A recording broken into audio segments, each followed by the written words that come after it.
हाथी और चूहा की कहानी। एक राज्य में एक राजा का शासन था। हर सप्ताह पूरी शानो शौकत से नगर में उसका जुलूस निकला करता था, जहां प्रजा उसके दर्शन किया करती थी। एक दिन एक नन्हा चूहा उसी राजमार्ग के किनारे किनारे कहीं जा रहा था, जहां राजा का जुलूस निकलने वाला था। वह चूहा था तो छोटा सा, मगर उसका घमंड बहुत बड़ा था और वह खुद को सर्वश्रेष्ठ और महान समझता था।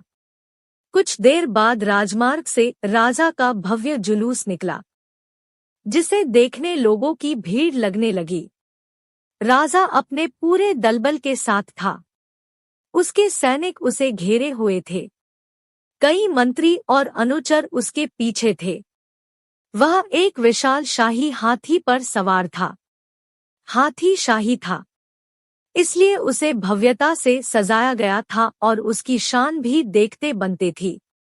जुलूस में हाथी के साथ एक शाही बिल्ली और एक कुत्ता भी थे। राजा का जुलूस देखने को उमड़ी भीड़ राजा के साथ साथ उसके शाही हाथी की भी प्रशंसा कर रही थी। यह सुनकर घमंडी चूहे को बहुत बुरा लगा। वह हाथी को गौर से देखने लगा, फिर सोचने लगा, इसमें ऐसी क्या खास बात है जो मुझ में नहीं?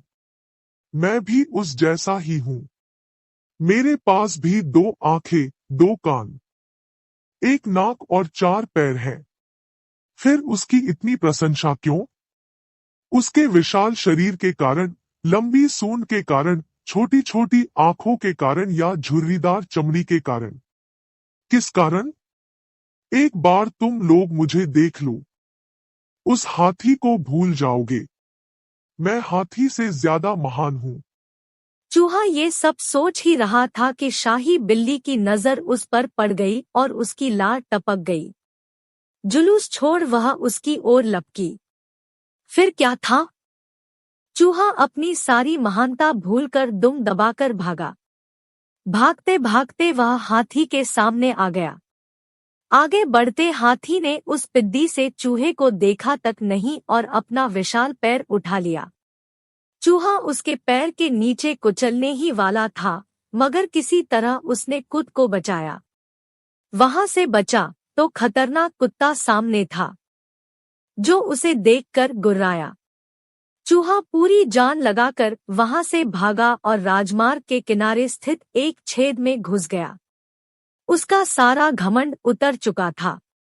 उसे समझ आ चुका था कि वह इतना भी श्रेष्ठ और महान नहीं। सीख: किसी से मात्र रूप रंग की समानता हमें महान नहीं बनाती। महान हमारे गुण और कार्य बनाते हैं।